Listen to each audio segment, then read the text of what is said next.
sahabat yang dikasihi Kristus, selamat berjumpa dalam renungan di balik layar Rebal. Dalam dunia yang penuh kebisingan, kita terbiasa melihat iman yang bersuara keras, seperti doa yang dinyaringkan, kesaksian yang menggema, dan pujian yang membahana. Tapi hari ini, mari kita duduk diam dan belajar dari seorang anak muda yang tidak bersuara. Ishak, anak Abraham, anak perjanjian yang menjadi korban di atas mezbah namun tidak melawan. Mari kita masuk dalam renungan ini dengan hati terbuka dan roh yang peka terhadap bisikan kasih Allah untuk membentuk hidup kita lewat kisah ini. Inilah Rebal saat ini, Ishak tanpa melawan menuju mezbah korban. Mari berdoa bersama. Ya Tuhan, Allah Abraham, Ishak dan Yakub, kami datang kepadamu dengan hati yang rindu akan kebenaran-Mu. Bukalah hati kami untuk menangkap suara-Mu dalam kisah Ishak ketika dia dipertaruhkan sebagai korban untuk pembuktian iman. Roh Kudus, tuntunlah kami agar dapat memahami akan kedalaman kasih-Mu yang tidak terukur itu. Dalam nama Yesus, Sang Anak Domba Allah, kami berdoa. Amin. Sahabat Rebal, Kejadian 22 adalah salah satu kisah yang paling mengejutkan dan paling menggugah dalam Alkitab. Bagaimana mungkin Allah yang Maha Kasih meminta Abraham untuk mempersembahkan anaknya, yaitu anak perjanjian, anak yang dinantikan puluhan tahun, dan anak yang menjadi bukti nyata perjanjian Allah? Dari perspektif Abraham, ini adalah ujian iman terbesar. Tapi dari perspektif Ishak, anak muda yang sedang bertumbuh, belajar tentang dunia dan mengenal Allah melalui ayahnya, kisah ini terasa seperti luka yang tidak tercatat. Alkitab tidak mencatat teriakan Ishak, tidak ada protes, tidak ada tangisan dan tidak lari. Yang ada hanyalah tubuhnya diikat dan diletakkan di atas kayu oleh tangan ayahnya sendiri. Saat itu, apa yang terjadi di hati Ishak? Bagaimana perasaannya terhadap Abraham ayahnya, dan lebih dari itu, bagaimana perasaannya terhadap Allah? Renungan ini akan membawa kita masuk dalam dunia batin Ishak. Kita akan melihat bukan hanya peristiwa, tetapi makna tersembunyi, relevansinya bagi hidup kita hari ini, dan nubuat besar yang digenapi dalam Yesus Kristus, Sang Ishak sejati. Ishak bukan anak biasa. Ia adalah anak yang lahir dari janji ilahi, dari rahim yang mandul di usia yang mustahil. Nama Ishak berarti tertawa, karena ketika Allah menyampaikan kabar bahwa Sarah akan mengandung, mereka tertawa, seperti yang tercatat dalam Kejadian 17 ayat 17. Lalu tertunduklah Abraham dan tertawa serta berkata dalam hatinya, mungkinkah bagi seorang yang berumur 100 tahun dilahirkan seorang anak, dan mungkinkah Sarah yang telah berumur 90 tahun itu melahirkan seorang anak? Dan Kejadian 18 ayat 12, jadi tertawalah Sarah dalam hatinya, katanya, akan berahikah aku setelah aku sudah layu, sedangkan tuanku sudah tua? Dan ketika Ishak lahir, tawa itu berubah menjadi sukacita yang dalam. Ishak adalah lambang kasih karunia. Ishak dibesarkan dalam keluarga yang penuh dengan penyertaan Tuhan dan dikelilingi oleh kisah iman ayahnya Abraham yang memilih dan memutuskan untuk meninggalkan negeri asal demi tanah perjanjian. Namun sejak kecil, Ishak juga pasti belajar tentang pengorbanan. Ia tahu setiap pagi dan sore ayahnya mempersembahkan korban kepada Tuhan. Ia tahu ada darah, ada mezbah, ada api dan ada kayu, serta ia tahu bahwa Tuhan itu kudus dan segala sesuatu yang dipersembahkan haruslah yang murni dan tidak bercacat. Ketika Abraham berkata, "Ayo kita pergi mempersembahkan korban di Gunung Moria," Ishak tidak menolak. Ia ikut seperti biasa, karena itu bukan hal aneh. Tapi kali ini tidak ada domba, dan mulailah ia merasa bahwa ada sesuatu yang berbeda, sehingga Kejadian 22 ayat 7 menuliskan, lalu berkatalah Ishak kepada Abraham ayahnya, "Bapa," sahut Abraham, "Ya anakku." Bertanyalah ia, Di sini sudah ada api dan kayu, tetapi di manakah anak domba untuk korban bakaran itu? Ini adalah sebuah pertanyaan polos, tapi sangat dalam.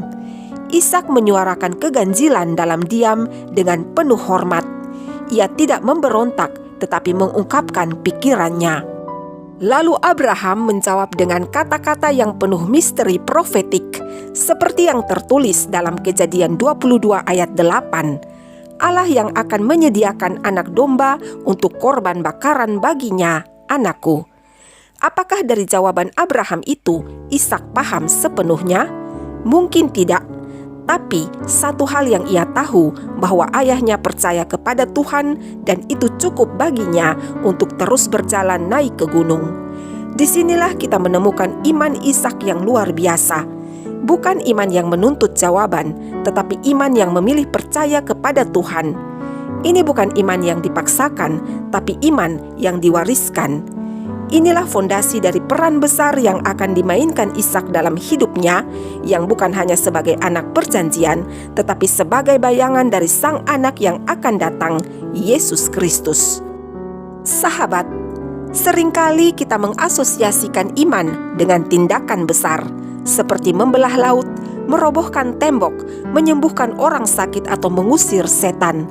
Tapi Ishak menghadirkan dimensi iman yang berbeda, yaitu iman yang tidak melawan, iman yang menerima walau tidak mengerti, dan iman yang memilih percaya bahkan ketika hidup sendiri dipertaruhkan. Kejadian 22 ayat 9 mencatat, sampailah mereka ke tempat yang dikatakan Allah kepadanya, lalu Abraham mendirikan mezbah di situ, disusunnyalah kayu, diikatnya Ishak anaknya itu, dan diletakkannya di mezbah itu di atas kayu api. Mari sejenak kita berhenti dan membayangkan momen itu. Seorang ayah yang begitu mencintai anaknya mulai mengikat tubuh sang anak. Apakah tangannya gemetar? Sudah pasti. Tapi yang lebih mencengangkan adalah Ishak yang sama sekali tidak melawan. Ishak bukan bayi, ia bukan balita yang pasrah tanpa daya. Saat itu ia diperkirakan berusia remaja, berarti ia cukup kuat untuk mendorong ayahnya yang sudah tua. Ia bisa lari, ia bisa menolak, ia bisa berteriak, tapi ia tidak melakukan apapun. Ia diam.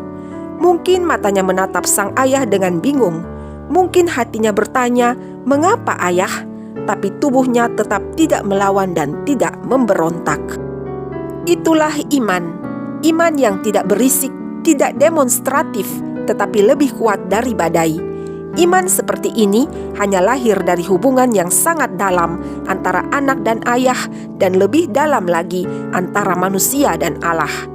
Di atas mezbah itu, Ishak menjadi lambang pengorbanan yang murni, tanpa syarat, tanpa perlawanan, dan tanpa pamrih. Dan justru karena tidak ada pemberontakan, di sanalah kita melihat kesamaan yang paling tajam antara Ishak dan Yesus. Karena Yesaya 53 ayat 7 menuliskan, dia dianiaya, tetapi dia membiarkan dirinya ditindas dan tidak membuka mulutnya seperti anak domba yang dibawa ke pembantaian. Yesus adalah penggenapan sempurna dari bayang-bayang Ishak. Keduanya naik gunung, Ishak ke Moria, Yesus ke Golgota. Keduanya membawa kayu, Ishak membawa kayu korban, Yesus memikul salib. Keduanya adalah anak tunggal dari janji. Keduanya dikasihi oleh Bapa dan keduanya tidak melawan. Namun bedanya, bagi Ishak Allah menyediakan domba pengganti, sementara bagi Yesus dialah domba pengganti itu. Selanjutnya, Kejadian 22 ayat 10 mengabadikan, sesudah itu Abraham mengulurkan tangannya lalu mengambil pisau untuk menyembelih anaknya. Saat itu waktu seolah membeku. Pisau itu terangkat, Abraham menguatkan diri dan Ishak sudah terbaring pasrah. Mungkin dengan mata terpejam menanti rasa sakit yang tak terelakkan. Inilah puncak drama surgawi, sebuah titik di mana ketaatan manusia dan belas kasih Allah bertemu dalam ledakan kasih yang tidak terucapkan. Mungkin kita seringkali membaca ayat ini secara cepat, tapi saat ini kita berhenti dan membayangkan bagaimana detak jantung Ishak saat melihat cahaya pisau itu di atas wajahnya? Apakah air mata Abraham menetes ke atas tubuh anaknya? Atau apakah surga pun menahan napas? Dan tepat saat pisau itu akan turun, suara surgawi meledak memecah keheningan. Jangan bunuh anak itu dan jangan kau apa-apakan dia, sebab telah kuketahui sekarang bahwa engkau takut akan Allah dan engkau tidak segan-segan untuk menyerahkan anakmu yang tunggal kepadaku. Disinilah kasih Allah yang tak terduga dinyatakan. Dari hal ini, kita melihat serta belajar bahwa Tuhan tidak menginginkan dan tidak menikmati penderitaan, tetapi Dia hanya ingin hati yang sungguh-sungguh menjadi miliknya. Dan ketika melihat bahwa Abraham rela menyerahkan yang paling berharga bagi Allah, maka Allah pun menyatakan kasih-Nya dengan cara yang paling penuh pengharapan, yaitu Dia menyediakan pengganti. Di semak-semak seekor domba jantan tersangkut, tidak secara kebetulan tapi karena Allah sudah menyediakannya. Dan Kejadian 22 ayat 14 mencatat, dan Abraham menamai tempat itu Tuhan menyediakan. Sebab itu sampai sekarang dikatakan orang di atas gunung Tuhan akan disediakan. Sahabat, ini adalah pesan bagi kita.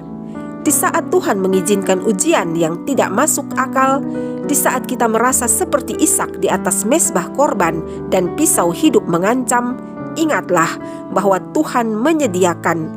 Tidak pernah terlalu terlambat, tidak pernah salah sasaran, karena di titik terdalam dari keputusasaan, justru di sanalah kasih dan pemeliharaan Allah dinyatakan. Mezbah korban itu tidak hanya menjadi saksi ketaatan Abraham dan keheningan Ishak, tetapi juga menjadi tempat lahirnya sebuah warisan iman. Sejak hari itu, mezbah di Gunung Moria menjadi lebih dari sekedar tempat ujian, melainkan juga menjadi sumber inspirasi sepanjang generasi bagi orang yang ingin tahu seperti apa rupa iman yang sejati. Dan di tengah kisah ini, sosok Ishak seringkali dilupakan.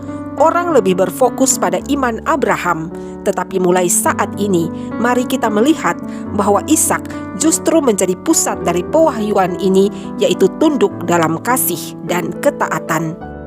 Dalam kehidupan dunia sekarang, kita diajarkan bahwa kekuatan itu harus bersuara, bahwa harga diri adalah menuntut hak, dan bahwa keheningan sering disalahartikan sebagai kelemahan.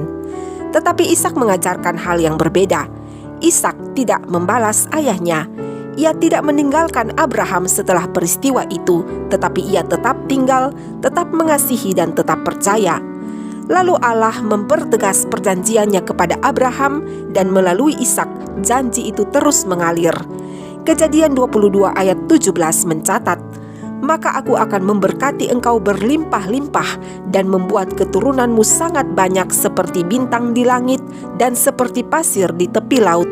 Dan keturunanmu itu akan menduduki kota-kota musuhnya.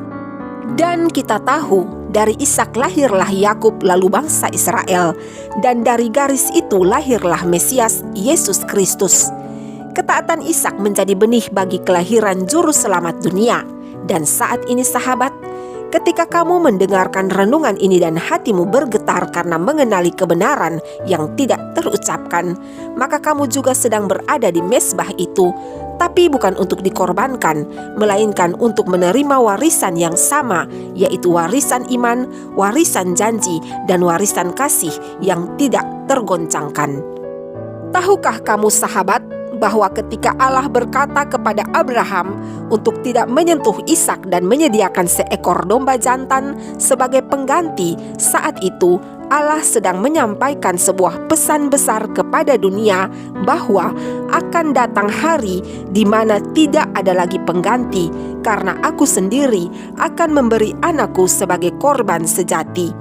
Domba jantan itu adalah tanda nubuat.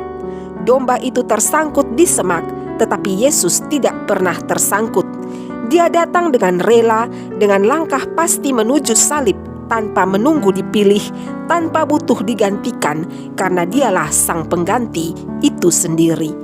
Yesus adalah Ishak yang sejati. Ia juga adalah anak tunggal yang dikasihi. Ia juga naik ke gunung. Ia juga memikul kayu salib seperti Ishak memikul kayu korban. Tapi Injil Matius 27 ayat 46 menuliskan bahwa ia menjerit, "Allahku, Allahku, mengapa engkau meninggalkan aku?"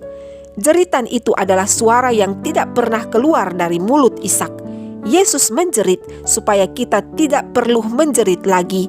Yesus dibantai supaya kita tidak jadi korban, dan Yesus tidak diselamatkan dari salib supaya kita diselamatkan dari maut. Ketika kita membaca kisah Abraham dan Ishak, kita diberi cermin untuk mengenal isi hati Allah, bahwa kasih yang sejati selalu melibatkan pengorbanan. Dan tidak ada kasih yang lebih besar dari kasih Kristus yang memberikan nyawanya untuk sahabat-sahabatnya. Sahabat terkasih, sadar atau tidak, kita semua pernah menjadi Ishak. Mungkin bukan secara harfiah diikat dan diletakkan di atas mezbah, tapi berapa kalikah hidup ini membawa kita ke titik di mana kita harus menyerahkan sesuatu yang tidak ingin kita lepaskan? Ketika Tuhan meminta kita melepaskan hubungan yang tidak sejalan dengan kehendak-Nya, ketika kita harus meninggalkan pekerjaan nyaman demi panggilan ilahi, atau ketika doa-doa kita tidak dijawab sesuai harapan dan kita hanya bisa berkata, "Tuhan, jadilah kehendak-Mu." Itulah saat kita menjadi Ishak. Ingat, Ishak memikul kayu sendiri, begitu juga kita. Kadang Tuhan meminta kita memikul kayu ketaatan, kayu penderitaan atau kayu pengampunan yang terasa berat dan menusuk hati. Tetapi tahukah kamu sahabat, bahwa setiap kayu yang kamu pikul dengan taat akan menjadi bagian dari mezbah tempat Allah menyediakan dan menyatakan kemuliaannya dalam hidupmu. Ishak tidak melakukan apapun dan tidak lari. Dari situlah kita belajar bahwa kadang diam adalah bentuk iman yang paling kuat. Yesus pun diam di hadapan Pilatus. Yesus pun diam saat dicambuk, bukan karena ia lemah, tetapi karena dia percaya pada rencana Bapa. Dan kamu juga sahabat, saat kamu diam dalam doa, dalam ketaatan, dalam air mata yang tidak dilihat orang lain, surga mencatat semuanya, karena kamu sedang mempersembahkan sesuatu yang besar, yaitu hatimu sendiri. Mungkin kamu bertanya, kapan Tuhan menyediakan dombanya? Jawabannya adalah tepat sebelum pisau itu turun. Tuhan tidak akan pernah terlambat. Tuhan tidak akan membiarkanmu hancur. Dia selalu punya pengganti untuk setiap kehilangan yang kamu alami karena ketaatanmu kepadanya. Gunung Moria bukan hanya tempat ujian tetapi tempat perjumpaan. Di sanalah Abraham mengenal Allah sebagai Allah yang menyediakan, dan di sanalah Ishak mengenal bahwa keheningan pun bisa menjadi tempat tertinggi dari iman. Jadi sahabat, setiap kali kamu merasa seolah Tuhan mengikat hidupmu dengan cara yang tidak kamu mengerti, setiap kali kamu berjalan naik ke gunung kehidupan tanpa tahu di mana pengganti itu berada, ingatlah Ishak. Ingatlah bahwa ketaatanmu, diammu, dan air matamu tidak akan pernah sia-sia karena Allah menyediakan selalu tepat pada waktunya. Mari berdoa sahabat. Bapa Surgawi yang penuh kasih, saat ini kami telah naik bersama ke Gunung Moria dalam roh dan iman. Kami telah melihat dari dekat mezbah-Mu. Kami telah merasakan kayu ketaatan, pisau ujian dan pelukan kasih yang menyelamatkan. Terima kasih karena dalam kisah Ishak, Engkau menunjukkan bahwa iman yang sejati bukan tentang berapa banyak kami bicara, tetapi tentang berapa dalam kami percaya. Hari ini kami mempersembahkan kembali hati dan hidup kami bahwa kami adalah milik-Mu sepenuhnya. Dalam nama Yesus Kristus kami berdoa dan bersyukur. Amin. Sahabat Rebal yang diberkati Tuhan, jika kamu tersentuh oleh kisah ini, itu karena Allah sendiri yang sedang berbicara denganmu. Jangan simpan sendiri, jadilah penyalur kasih Tuhan dengan membagikan renungan ini kepada mereka yang kamu kasihi. Ajak mereka untuk naik gunung bersama, karena Moria bukan hanya tempat ujian tetapi juga janji, sebab mezbah kasih Tuhan tidak pernah padam dan pelukannya selalu tersedia. Terima kasih untuk kesetiaan sahabat bersama Rebal. Kali ini kita telah melihat bahwa diamnya Ishak justru itu adalah perkataan yang paling lantang, dan taatnya Ishak telah membuka jalan bagi janji kekal. Sampai jumpa pada renungan di balik layar dengan kisah yang lain. Ingatlah selalu bahwa Tuhan juga sedang menuliskan kisahnya di balik layar hidupmu. Salam kasih dan urapan, Tuhan Yesus memberkati. Shalom.